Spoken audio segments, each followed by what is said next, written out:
Bonjour, bienvenue à toi aujourd'hui. Ça me fait vraiment plaisir de te retrouver et partager avec toi les textes de la liturgie d'aujourd'hui qui peuvent nous laisser perplexes un peu. Puis avec raison. Et le Seigneur veut qu'on s'y arrête, même si on ne les aime pas a priori. Jésus dit aujourd'hui, « Ce que vous contemplez, des jours viendront où il n'en restera pas pierre sur pierre.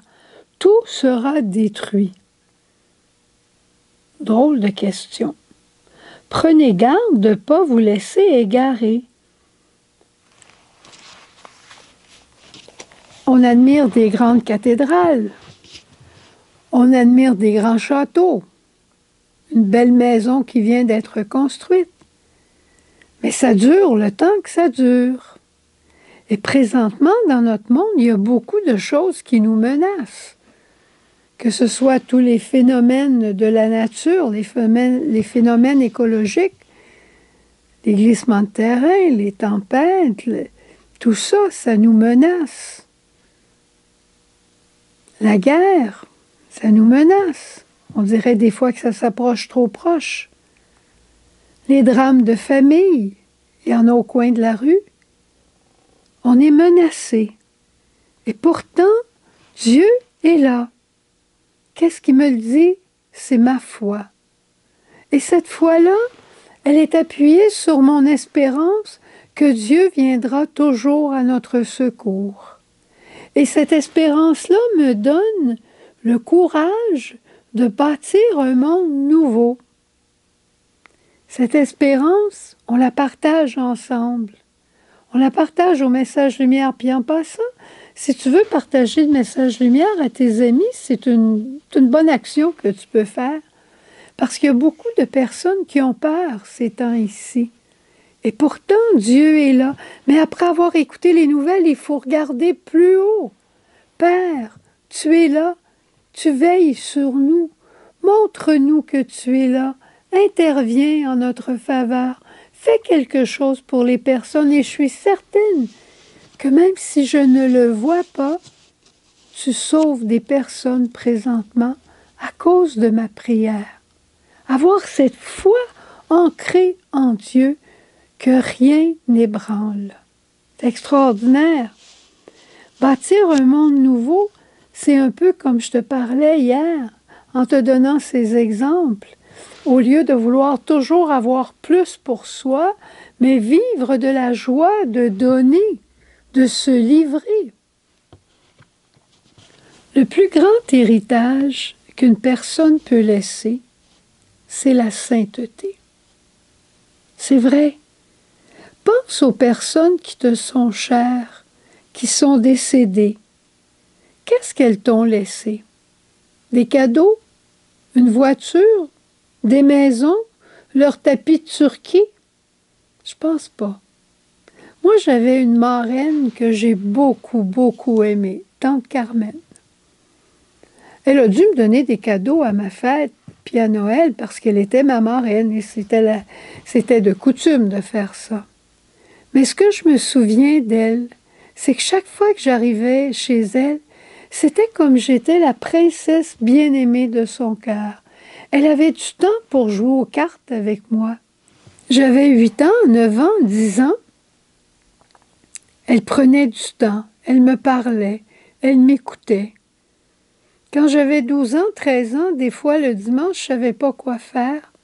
Puis j'étais avec ma petite amie à côté de chez nous, puis on se disait, qui serait content de nous voir aujourd'hui? Puis moi, je répondais toujours, Tante Carmen, allons la voir, elle va toujours être heureuse de nous accueillir.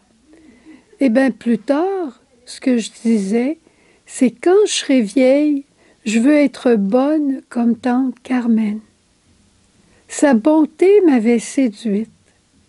C'est l'héritage qu'elle m'a donné et je garde cet héritage précieusement. Avoir le temps pour l'autre quand il arrive chez toi. C'est ça le plus grand héritage que quelqu'un peut te laisser. Son être qui l'identifie à Dieu. Qu'est-ce que Jésus nous a laissé comme héritage? Il s'est laissé lui-même dans son corps, dans son sang. Il nous a laissé sa parole. Il nous a laissé sa mère. Et il nous a emmenés avec lui dans le cœur du Père. C'est ça l'héritage de Jésus. Il a été le visage du Père pour les malades, pour les gens qui avaient peur, pour les enfants, pour les veuves. Il a été le visage de bonté, de providence. Il a été le visage de pardon, de respect pour la femme adultère, pour la Samaritaine. Il a été le visage des recommencements pour Pierre. Et toi? Et toi? Et moi? Qu'est-ce que je veux laisser? Qu'est-ce que je veux laisser qui jamais ne sera détruit? Oh, la maison de ma tante Carmen, elle est partie. Ses enfants, je ne sais plus où ils sont. Ils sont peut-être décédés, eux aussi.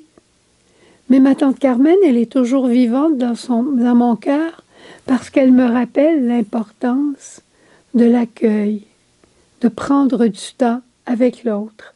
C'est l'héritage qu'elle m'a laissé. Je pense à l'héritage de mes parents. Papa aussi, il était comme ça.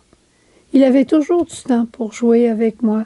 Il avait toujours du temps pour m'expliquer des choses, pour aller prendre une marche avec moi. Maman, elle m'a laissé l'héritage de la femme fidèle qui accomplissait son devoir, qui accomplissait les tâches de la maison avec amour. Maman m'aimait. Elle me donnait des choses à moi plutôt que les garder pour elle. Elle se privait de choses pour me les donner. Maintenant, je comprends. Mes parents m'ont donné l'amour en héritage. Qu'est-ce que moi je veux laisser en héritage qui ne périra jamais? Ce que je veux laisser en héritage, c'est dans le cœur de Dieu que je peux le prendre. Alors arrêtons-nous aujourd'hui et pensons, qu'est-ce que je peux donner en héritage dès cette année à ma famille, à mes voisins, à ceux qui m'entourent? C'est le cœur de Dieu. Au revoir, belle journée, à demain.